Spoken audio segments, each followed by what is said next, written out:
Desa Adat Batur melaksanakan kegiatan penghijauan berupa penanaman pohon di hutan pingitan Bukit Sampian Wani Batur, Bangli, Jumat pagi. Kegiatan yang rutin dilaksanakan setiap tahun ini bertujuan untuk melestarikan tanaman-tanaman yang sudah langka dan sebagai kegiatan upacara. Warga Desa Adat Batur yang dibantu oleh pengayah Desa Pakraman Bayung Gede Kintamani mengadakan penghijauan di hutan pingitan Bukit Sampian Wani Batur, Bangli.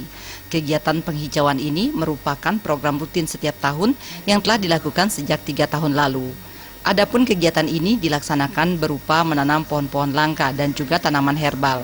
Penghijauan di hutan pingitan tersebut bertujuan agar pohon-pohon yang ditanam dapat digunakan sebagai sarana upakara, mengingat kegiatan upacara di Desa Adat Batur sangat sering dilakukan. Selain itu juga dapat dijadikan obat bagi warga desa setempat.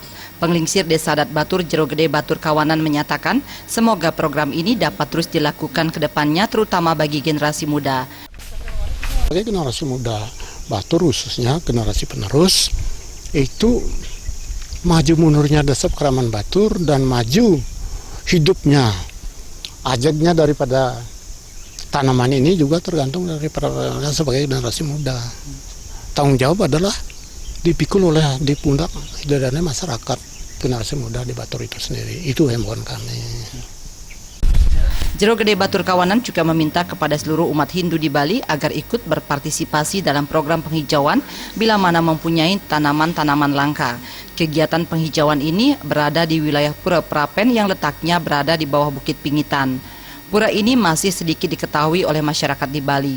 Pura Prapen merupakan salah satu pengidar-idar dari Pura Ulundanu Batur. Jero Gede Batur Kawanan menegaskan Pura Prapen tidak hanya diperuntukkan bagi keluarga Pande, namun juga untuk seluruh umat Hindu di Bali. Pura Ulundanu Batur puniki menerbe pengidar-idar 17 titik. Salah satu titik pun itu adalah Pura Prapen. Pura Prapen ini adalah yang berstana di Pura Prapen ini nasugura titiang ada Ratu Gede Ngurah Kepandean. Dengan keberadaan Pura Prapen tersebut diharapkan seluruh umat Hindu dan khususnya keluarga Pande yang ada di Bali agar berkunjung untuk melaksanakan persembahyangan. Andika dan Jaya, Bali.